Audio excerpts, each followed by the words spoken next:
Ladies and gentlemen, welcome back to Insomnia 59. We're here in the Call of Duty zone. It's Infinite Warfare is the game. We've got Bulldog going up against Legacy, and what a stomping it was in map number 1 for Bulldog, putting Legacy in the 100-point club. However, we're into Search and Destroy now. Very different game mode from Hardpoint, but you've got to think the way that Bulldog's mindsets will be right now, this one is they're going to want a 6-0. Oh, exactly that. With Legacy going to 2 players, they're going double negative as well. That is not an ideal scenario. Now, we've gone to this one. It's a 2v2, near enough in the first 20 seconds. Make that a 1v2 now, and unfortunately, he's not able to get it. But Legacy take the first round. This is an interesting turn of events. Yeah, one thing I wanted to touch upon as well, one of the first maps that Bulldog actually lost, sorry, one of the first game modes that Bulldog lost this event was Search and Destroy.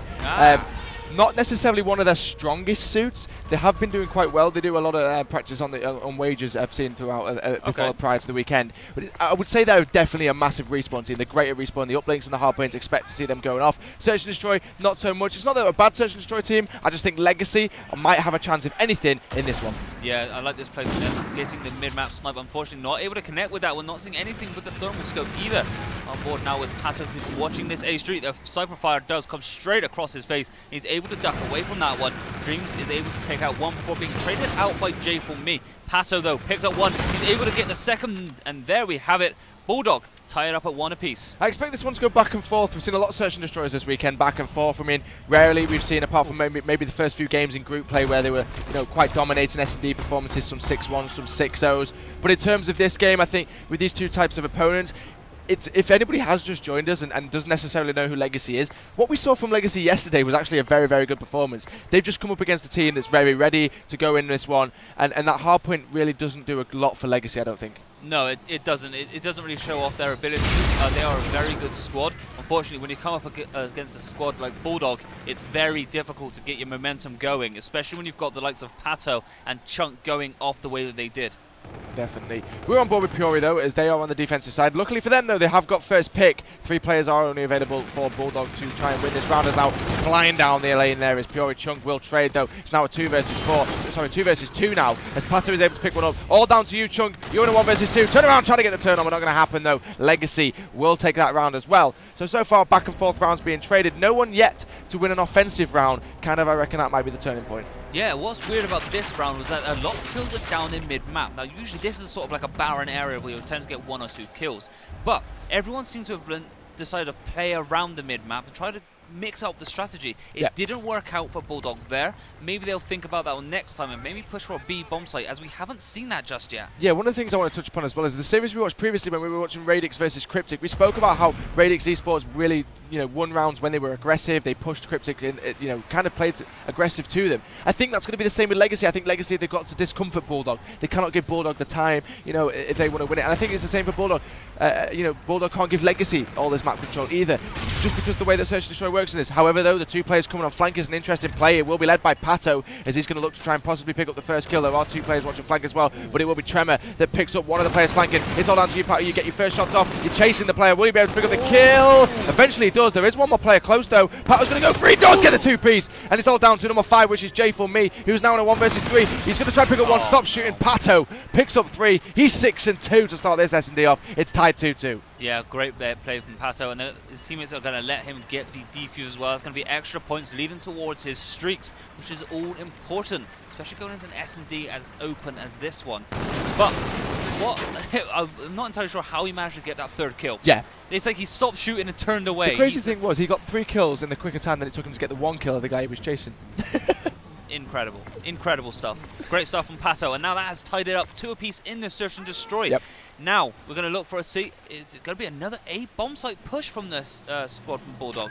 Interesting plays. They haven't pushed down to B just yet, but the rewind coming in from one of the Bulldog players. I wasn't entirely sure who it was, but that's a big snipe from Tremor. Chunk will trade it on Puri though. It's a 2 versus 3. And one thing I did touch upon earlier, Chris, is the fact that we're still yet to see a team win an offensive round in this one. It's been 2-2 split on the defense rounds. It's looking like it's going the same way again because it's a 1 versus 3. Chunk, it's all down to you. You had a fantastic hard point. You were massively positive. Can you clutch up an S&D though? Shots are fired. Not necessarily hitting the amount of bullets that he wanted to, but Legacy will turn around, eventually take that round. Now it's 3-2, and I am still going to bang on about it. When will a team win an offensive round? That, to me, the team that wins the offensive round is the team that wins this. Oh no, without a doubt. They need to break the momentum because it's going back and forth and back and forth. Both are very much counteracting each other. However, I feel like Legacy can probably stretch this one away. They're setting up a lot better, as you said before. Legacy are, something a little bit different that Bulldog haven't come across just yet. And that's that they're a good search and destroy team. They're set up nicely, and they're doing things a little bit differently that Bulldog haven't come across just yet. Definitely am. I'm just paying attention to Tremor, the player watching flank. It's your job. Make sure nobody pushes through A, and I think eventually Bulldog will, as being an aggressive team as they are, will eventually feed into that. Whether they win the gunfights or not, they were going to meet underneath here, though, and it will be Pato who comes out on top. Now the man advantage is in favour of Bulldog. It will be traded, though. It's back to 3v3. Puri finds himself a kill as well as he takes down Chunk. Dreams and Pato all down to you. Dreams takes the shot a little bit too early there, only seeing just the shoulder of that player. Pato, though, will come for a flank, has 2 to deal with, and once again it's a 1v3 for Bulldog. This time it's Dreams who's got to do it, and once again it's Legacy who clutch up, taking our first offensive round. Yeah, again, it's Legacy mixing things up. 3 just went straight the way down middle, about 45 seconds into the map. Something that we don't very rarely see. So, it worked out in their favour as Pato tried to swing around, but they were aware of it. Legacy knew exactly what they were doing, and the situational awareness worked very well for them there, was able to take that one down. So, as you said, there's your attack inside that you needed to see win. Can Legacy do justice again and take the defensive round and make it 3 rounds on the trot? Can the Bulldog boys prove me wrong? I said whoever took that offensive round was going to win this game. Legacy once again, though, going for what we just saw on that offensive round. Stacking mid-map, playing aggressively through the middle. However, have given up bomb control to Bulldog, looking to basically just play off the fact that they can take control of this via gun skill. Bomb goes down. Chunk will find the first pick. Now it's a 3 versus 4 situation. I want to go on board with Legacy, though, see how they're going to work a push on this one. Yeah, it's going to be an interesting one. Shots are going down left, right and centre. It's a 3v2 and it's now a 1v1. It is down to J4Me who clutches up, and the massive push straight down middle worked out beautifully for them as it caught Bulldog off guard. You watched what the Bulldog, how they were set up as soon as bomb had gone down. They were watching Legacy spawn. Yep. They weren't aware that the flank was coming in. They were waiting for somebody to watch this. Exactly, and Legacy, very, very well played. They picked up on the fact that Bulldog love to go to this A bomb site. They haven't done a B bomb site push once this entire round. They basically just created fear into Bulldog. They were permanently looking for one player. You got, when you've got 3 players all trying to watch the line of sight because they don't know where this last player is going to come from. When there's no player there, we can see it. You guys at home can see it. But obviously the guys here cannot see the X-ray vision on whereabouts these teams are pushing. So we're back on offensive again. Puri has got himself the FTL jump. Tremor's got himself rewind. They've got the specialists for it. They're going through mid-map again. This is the 3rd time we've seen this, and so well it's worked for them. Why change something that works? Exactly that, and I think this is going to work for them again as Nebula picks up Pato, and Pato's the key player for this Bulldog lineup. If you can take him down, it's going to be huge. Trump gets a 3-piece, but Tremor shuts him out before he picks up the 4th. He does see one ahead of him. Is he able to get this kill? This is a massive play. Unfortunately, it gets severely tagged up and tags up the opposition player, and it's going to get called out. Fortunately for him, 1v2 situations, they know where he is, and he knows where one of them are. Yep. He has to play this very, very carefully. The beneficial thing for Tremor is he's managed to sneak away from the area where they think he is without them realizing.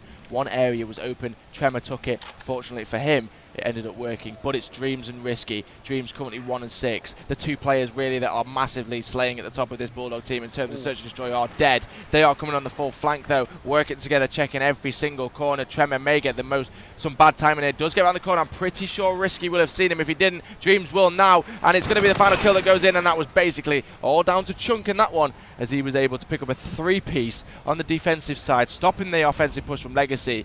Now, the interesting thing to talk about is if Bulldog win this next round, obviously the game won't end, but I think if Bulldog win the next round here, it's going to start to really put them on the minds of Legacy. They're only 1 round away from winning. Every single round that goes by when you're on 5 just makes you more and more nervous that you're going to choke. He's always in the back of your head. You've got to pay attention, though, to Dreams. Not necessarily having a great game. The 1 and 6 clearly affecting the way that Bulldog are playing this round. Well, this game, I should say. But can Legacy close it out here? It's not going to be a mid-map forceful push this time. It looks like they're playing quite slow. Apart from one player Puri just ran straight up the middle of the map, took Dreams off right there, and now the man advantage is in favor of Legacy. It's the Bulldog boys have got to decide what they do next. Yeah, and you know, I like that play from Bulldog. They were set up a lot better there, but Dreams, he just could not connect his shots, and that would have been a huge kill if he was able to do that. So, with the information gathered now from Legacy, they're able to, you know, think a little bit more about this. Bulldog are now just going to switch all the way around. It's Pato who takes down Puri, so that's making it a 3v3. He's going to spot one ahead of him, and oh, J4Me, quicker to the reaction there and shuts him out. J4Me takes down 2. Chunk gets out 2 of his own though, and Chunk is going huge in this 1v1 situation. Chunk versus Tremor. He is in that 1v1 like Chris said. He's 10 and 6 as well, with two kills already in this round. We saw him clutch up with the 3-piece that helped his team win the round to take it to 5-3. But can Chunk take him to 5-4? Only one round away from taking us to a round 11. Chunk versus Tremor. 7 and 7. Tremor's currently going, not having a bad game. May get some quality time in here though. Tremor's going to turn around, fight him 0 away. Just Chunk to the no! For a second, Chunk was about to do a spin on and take Tremor down then, but luckily for Tremor, he's able to clean it up. He will take that final round, and Legacy are going to tie our series up as well. Imagine if we'd have seen Chunk do that. If he would have done that, I probably would have put my headset down, walked over to him right then, shook his hand.